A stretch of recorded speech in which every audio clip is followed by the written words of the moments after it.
Magandang gabi, Oriental Mindoro. Mula sa bulwagang pambalitaan ng Camaro Vision Network, ako po si Angel Malikdan at ito po ang TVNet Newsline. Ikatatlo sa buwan ng Hunyo, taong 2026. Sa ulo ng ating mga balita, digital payments, opisyal nang sinimulan sa Calapan.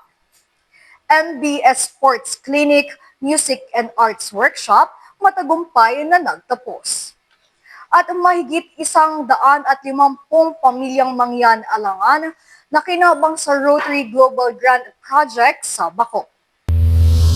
Ibigay ang maximum satisfaction ng pamilya at sa negosyo dahil tuloy-tuloy pa rin ang high-quality service mula sa una at pinagkakatiwalaan sa fast internet connection plus cable TV sa buong Mindoro, ang Camaro Vision Network.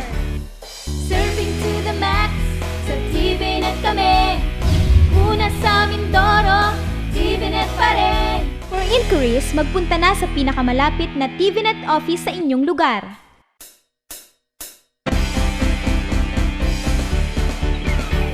Sa detalye ng ating mga balita, inanunsyo ng Philippine Atmospheric, Geophysical and Astronomical Services Administration o PAG-ASA ang opisyal na pagsisimula ng Southwest Monsoon o mas kilala bilang habagat, na isa sa mga pangunahing palatandaan na nalalapit na ang pagpasok ng tag-ulan sa bansa.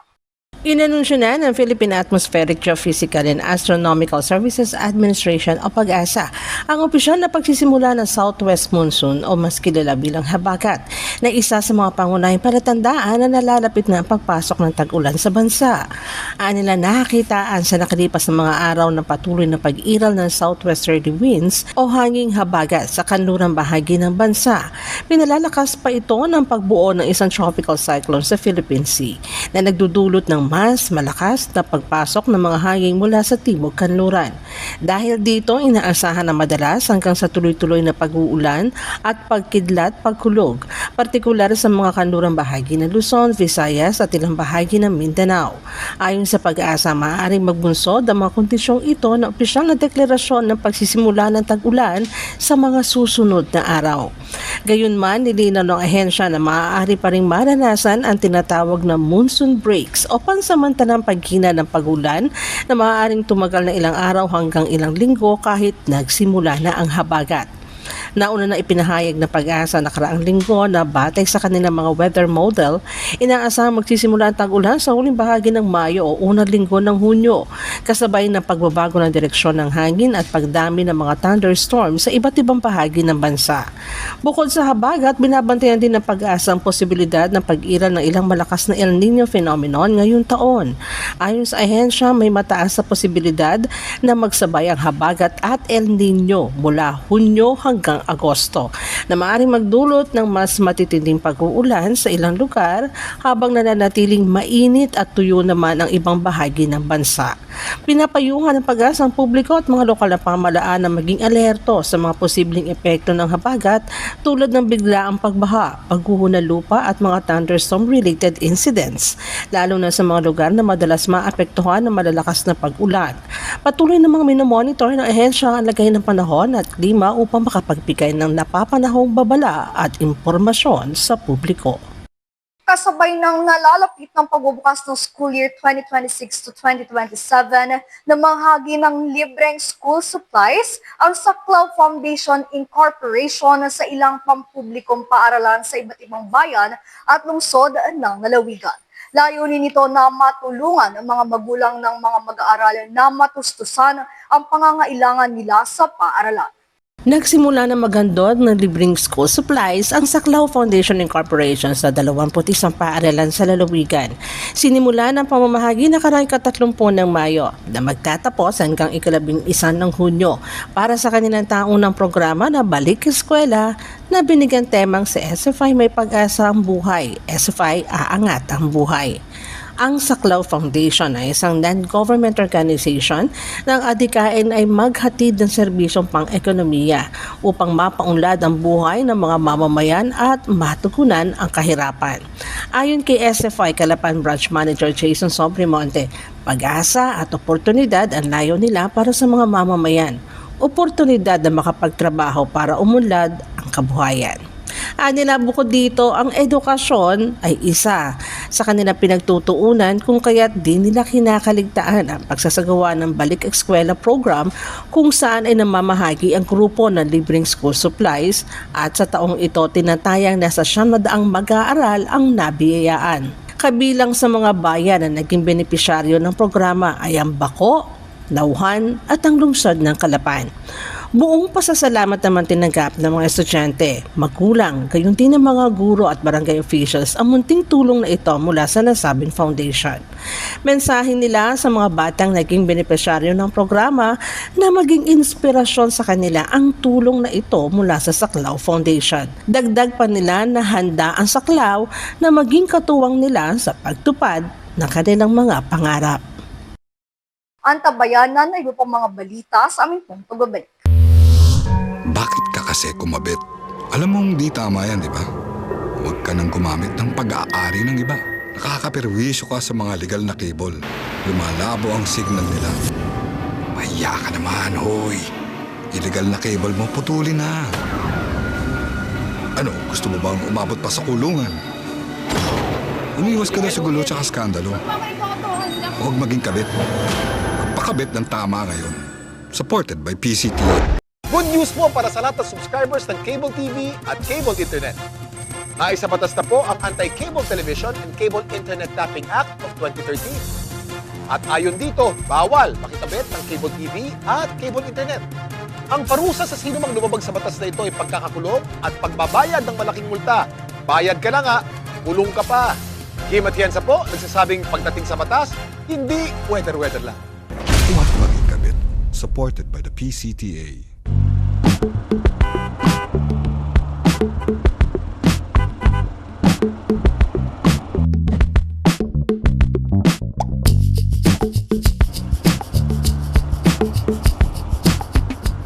Ibigay ang maximum satisfaction ng pamilya at sa negosyo dahil tuloy-tuloy pa rin ang high-quality service mula sa una at pinagkakatiwalaan sa fast internet connection plus cable TV sa buong Mindoro, ang Tamaraw Vision Network.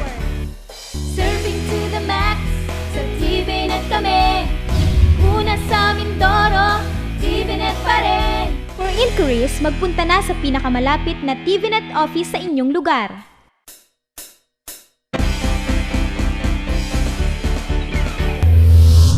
Sa pagpapatuloy ng ating mga balita, isang makulay at makabuluhang grand graduation ceremony ang isinagawa para sa mga kalahok ng MBS Sports Clinic, Music and Arts Workshop bilang pagkilala sa kanilang sipag, dedikasyon, talento at mga natamong kasanayan sa larangan ng sports, musika at sining. Balikan natin ang mga naging kaganapan. Isang makulay at makabuluhang grand graduation ceremony ang isinagawa para sa mga kalahok ng MBS Sports Clinic, Music and Arts Workshop bilang pagkilala sa kanilang sipag, dedikasyon, talento at mga natamong kasanayan sa larangan ng sports, musika at sining. Dumalo sa programa ang mga magulang, guro, coaches, trainers at mga opisyal ng lungsod upang saksihan ang pagtatapos sa mga kabataang Kalapeño na matagumpay na nakakumpleto ng iba't ibang pagsasanay at workshop. Tampok sa seremonya ang pagbibigay pugay sa mga kabataang nagpapakita ng kahusayan, disiplina at determinasyon sa buong panahon ng kanilang pagsasanay. Ayon sa lokal na pamahalaan, mahalagang mabigyan ng pagkakataon ng mga kabataan na mahasa hindi lamang sa akademiko kundi maging sa sports, musika at sining upang lalo nilang mapaunlad ang kanilang talento, tiwala sa sarili at kakayahang makibahagi sa pag-unlad ng komunidad. And first and foremost, ay binabati ko lahat ng mga magulang. Thank you for entrusting your kids and your children sa mga coaches and trainers and of course sa City Government of Calapan. Pangalawa, ito ay pagkakataon na sa murang edad ay matuto na yung ating mga kabataan kung saan nyo ba talaga gusto dalhin yung inyong mga anak. Isang makabuluhan na panahon para ating linangin ang kagalingan ng mga batang Kalapeño. At pangatlo ay sana mas marami pang gumaling na mga bata dito. Pinalawak natin, hindi lang sa sports, kundi ganoon din sa music at saka sa arts. Ang layunin po ay gawin nating well-rounded ang ating mga kabataan, hindi lang sa academics, kundi pati sa mga extracurricular activities. I just hope that you will be there to continue to guide your children, and we assure you that under the Sports and Development Office, sa Pangulo ni Marvin, kami po sa pamahalaan lungsod ng Calapan will always be here para gampanan ang pagpapayabong at pagpaunlad ng ating mga kabataan. Sa pagtatapos ng programa, ginawaran ng mga sertipiko at pagkilala ang mga kalahok bilang simbolo ng kanilang mga natutunan at tagumpay. Nagpahayag naman ng pasasalamat ang mga magulang at kabataan sa mga oportunidad na ibinigay ng lungsod na nagsilbing daan upang higit nilang malinang ang kanilang mga kakayahan. Ipinakita ng matagumpay na pagtatapos ng MBS Sports Clinic Music and Arts Workshop ang patuloy na pagsisikap ng pamahalang lungsod ng Calapan na mamuhunan sa kapakanan at kinabukasan ng kabataan bilang mahalagang pundasyon ng isang maunlad at progresibong pamayanan. Isang mahalagang hakbang tungo sa digitalisasyon ng mga serbisyo ng pamahalaan ang isinagawa ng pamahalaang lungsod ng Calapan matapos formal na lagdaan ang isang Memorandum of Agreement sa pagitan ng City Government at GCash, ika-1 ng Hunyo. Kabuong detalye sa ulat na ito. Isang mahalagang hakbang tungo sa digitalisasyon ng mga serbisyo ng pamahalaan na isinagawa ng pamahalaang lungsod ng Calapan matapos formal na lagdaan ang isang Memorandum of Agreement o MOA sa pagitan ng lungsod ng Calapan at GCash nakaraang 1 ng Hunyo.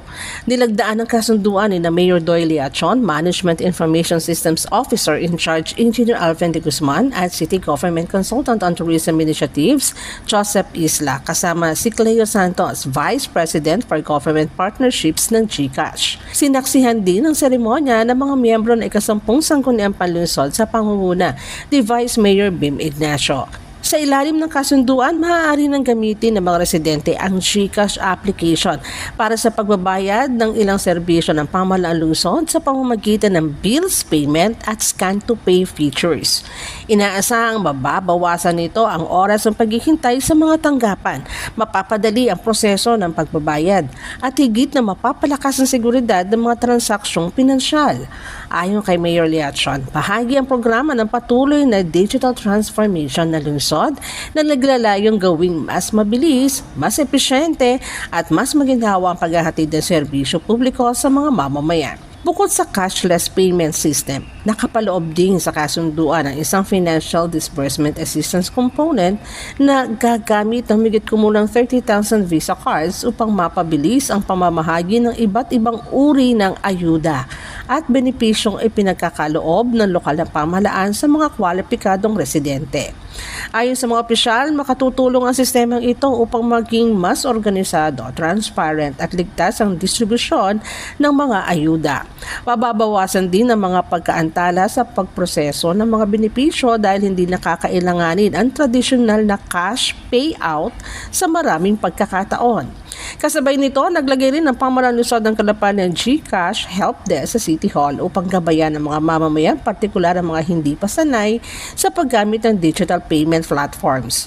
Layunin nitong matiyak na maging inklusibong implementasyon ng programa at walang sektor ng komunidad ang maiiwanan sa paglipat tungo sa cashless transactions.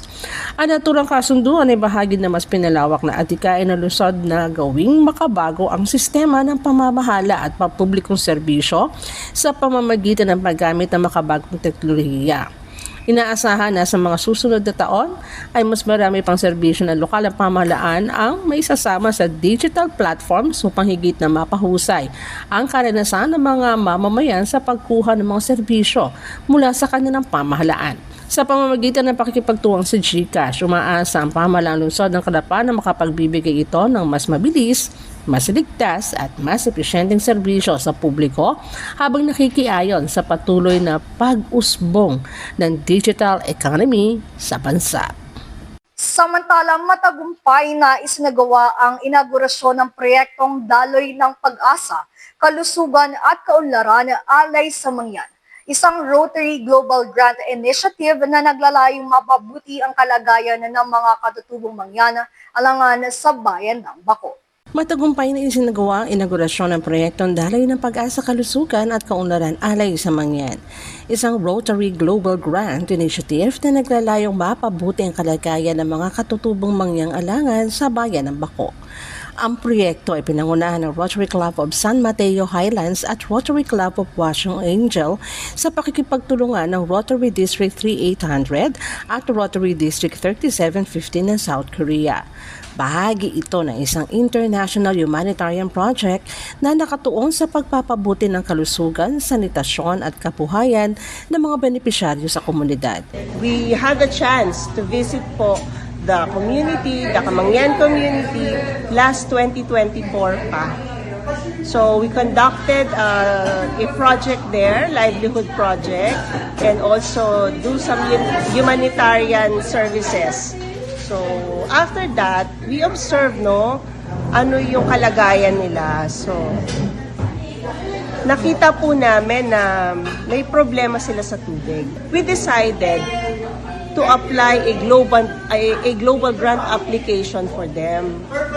So we visited once again last year, July, to check the area. And after visiting again the community, hindi lang yung tubig yung nakita namin problema. Marami pa kaming nasaksihan. Nakita namin na yung mga elders, yung mga bata, dumudumi sila sa mga kubling lugar nung community. And na-observe namin, hindi na pala functioning yung makeshift nilang CR. So kasama po dun sa aming proposal na ginawa before na dapat water distribution lang, we decided baka pwedeng isama na natin yung comfort room. Wala rin silang hugasan ng kamay. So we decided, sige, lagyan na rin natin ng hand washing sanitation. Isinagawa ang inaugurasyon sa Barangay Mayabig, Baco, kung saan tinatayang mahigit sa 150 kabahayan ng mga katutubong mangyang alangan ang direktang nakinabang sa nasabing proyekto. Kabilang sa mga itinataguyod ng programa ang mga pasilidad at kagamitang makatutulong sa pang-araw-araw na pamumuhay ng mga residente, lalo na sa aspeto ng kalusugan at kalinisan. Dumalo rin sa programa si Hardworking District Governor ng Rotary District 3800, Gina Sanchez, kasama ang mga opisyal, miyembro at mga katuwang na organisasyon na sumusuporta sa implementasyon ng proyekto. Naging bahagi rin ang Rotary Club of Downtown Calapan o RCDC sa matagumpay na pagsasagawa ng aktibidad. Ngayon may isang humingi ng tulong sa atin sa pamumuno ng aming President Jesse Penny. Humingi ng tulong ang San Mateo Highland na kung saan sister club nila ang isang grupo sa Korea at nagkaroon sila ng tinatawag na Global Grant na kung saan ang Global Grant ay ibinigay sa Mayabig, Baco.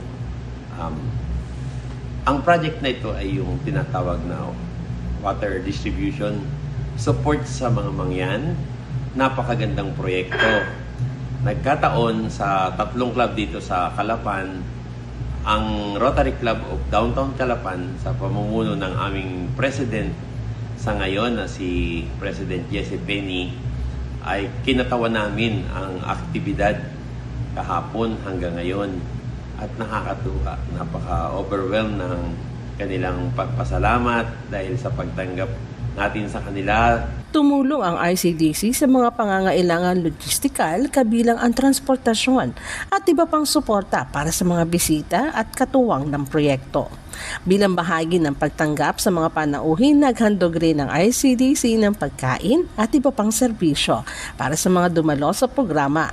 Kinatawa naman ni incoming President Samuel Gayeta ang club sa ngalan ni Hardworking President Jesse Pine kasama iba pang opisyal at miyembro ng samahan. Ayon sa mga opisyal ng ICDC, ikinararangal ng kanilang organisasyon ang mabigyan ng pagkakataong makatulong sa isang proyektong may malaking pakinabang sa mga katutubong pamayanan ng Oriental Mindoro. Higit pa sa naibigay na suporta, itinuturing nilang mahalagang bunga na pakikipagtulungan ang nabuo at lalong pinagtibay na pagkakaibigan at samahan sa pagitan ng mga Rotary Clubs, mula sa Pilipinas at South Korea. Ipinakita ng proyektong Daloy ng Pag-asa, Kalusugan at Kaunlaran Alay sa Mangyan ang kapangyarihan ng pandaigdigang pagtutulungan at volunteerismo sa pagtugon sa mga pangangailangan ng mga komunidad. Sa pamamagitan ng sama-samang pagkilos ng mga Rotary Clubs at mga katuwang na organisasyon, patuloy na naihahatid ang mga programang nagbibigay ng pag-asa, mas mabuting kalusugan at mas maliwanag na kinabukasan para sa mga katutubong mangyan ng Oriental Mindoro. Andito po kami ngayon sa Oriental Mindoro kasi nag-inaugurate po kami kahapon ng ating WASH project po, Water and Sanitation and Health Project. So ito po ay ginanap sa kahapon ng alas 12, no? Tanghaling tapat actually kasi nanggaling pa yung mga guests natin sa Manila, no? Actually may mga kasamahan tayo from Korea, yung aming sister club na ang Washung Angels from South Korea na kasama namin para sa project na to. Ito po ay isang global grant, no? So inapprove ito ng ating Rotary International. So malaking project considering na international funded to, no? Through the Rotary Club of Washung Angels. Sila po yung ating partner na nag-provide ng funds for this. Of course, counterpart to yung Rotary Club namin na nag-apply for this, no? So significant sa project kasi malaking bagay ito sa ating mga Mangyan tribe, no? Dahil actually, pangalawang project na namin ito sa kanilang area. Diyan sa Baco, Sitio, Balikat, Barangay Mayabig, Baco, Oriental Mindoro po yung location. So ano po ito, no? Wash area, water, mayroong water facilities. So nag-put up po tayo ng mga gripo, no? Doon sa mga areas na malapit sa bahay ng mga tribes people. At saka mayroong area for hand washing, at saan sila kukuha ng tubig na pang-inom kasi pwedeng mainom ho basta lalagyan lang ho ng aquatabs. So we also provided aquatabs para ma-purify ho yung water so that maging potable ho yun. Kasi yun yung problema nila dyan, no? Bago kasi ma-approve yan, require kami ipatesting yung water. So nakita talaga na hindi siya fit or hindi siya potable hindi siya fit for drinking. So, kailangan may parang intervention na mangyari para ma-purify yun at maging potable. So, ginawa namin yun. Actually, ito ay sa pakikipagtulungan din ng aming architect. Taga dito sa inyo. So, actually, namit lang namin siya sa online, no? So nagkaroon ng pagbibid doon sa project, siya yung kinuha namin. At Magbabalik po ang TVNet Newsline makalipas ang ilang paalala.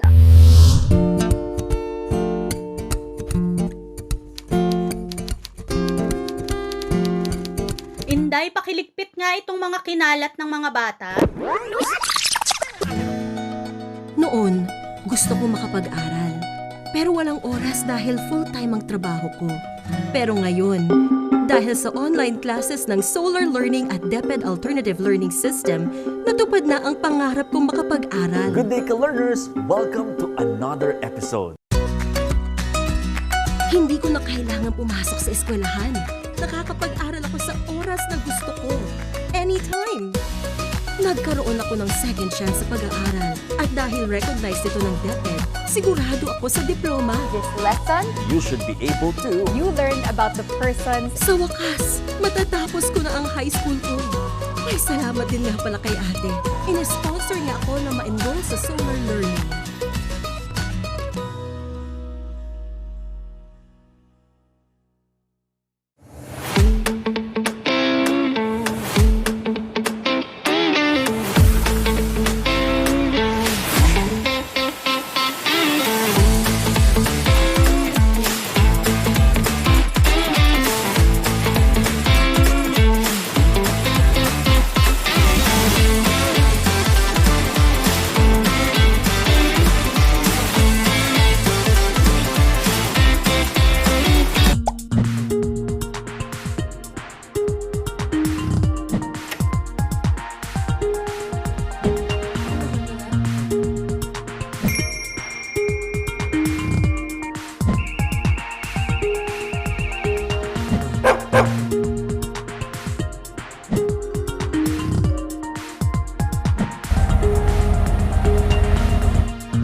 maximum satisfaction ng pamilya at sa negosyo dahil tuloy-tuloy pa rin ang high-quality service mula sa una at pinagkakatiwalaan sa fast internet connection plus cable TV sa buong Mindoro, ang Tamaraw Vision Network. Serving to the max, sa TVNet kami.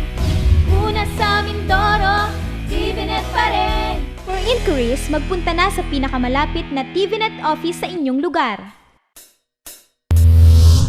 Sa gitna ng patuloy na pagharap ng bansa sa pandaigdigang krisis pang-ekonomiya, hindi natitinag ang sangguniang barangay ng Calero sa pamamagitan ni Kagawad June at Kagawad Ivy ng kanilang layuning matulungan ang kanilang mga kabarangay na magkaroon ng dagdag na kaalaman at kakayahang pagkakitaan.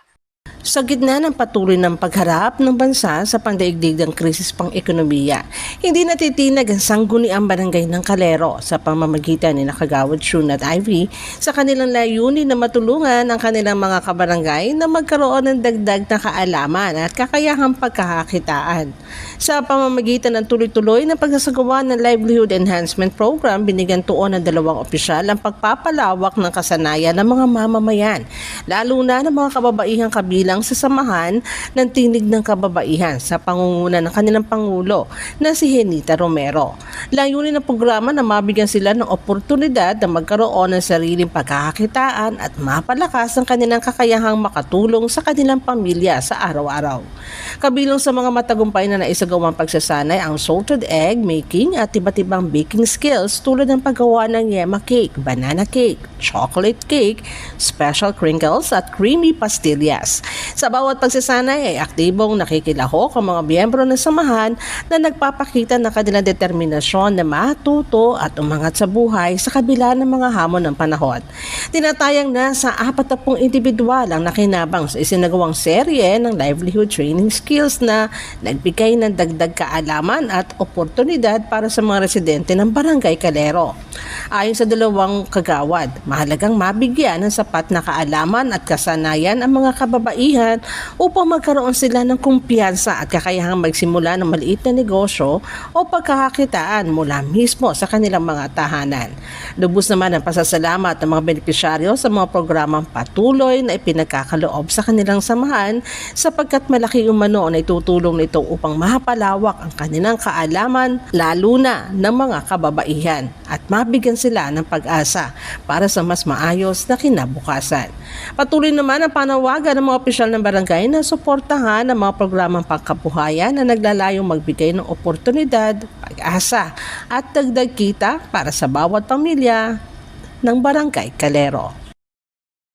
Nagsagawa ng isang payak, ngunit ang makabuluhang tapusan ang mga residente ng Bayanihan Village sa Barangay Lalud sa lungsod ng Calapan bilang pagtatapos ng pagdaraos ng Flores de Mayo ngayong taon.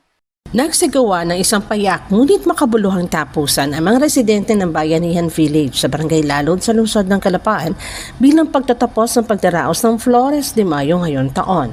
Sinimula ng programa sa pamamagitan ng isang simpleng prosesyon o paglilibot sa ilang bahagi ng komunidad bilang pagpapakita ng pananampalataya at pagkakaisa ng mga residente. Matapos ang libot, isinagawa naman ang pagdiriwang ng banal na misa at ang pag-aalay ng bulaklak bilang pagunit sa debosyon sa Mahal na Birheng Maria na sentrong tradisyon ng Flores de Mayo.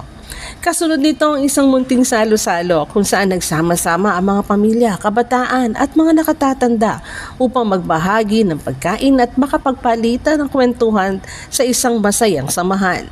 Ayon sa mga residente, bagamat simple lamang ang isinagawang tapusan, nananatili ang diwa ng Flores de Mayo sa kanilang lugar sa pamamagitan ng sama-samang pananalangin, pakikilahok at pagtutulungan ng bawat isa.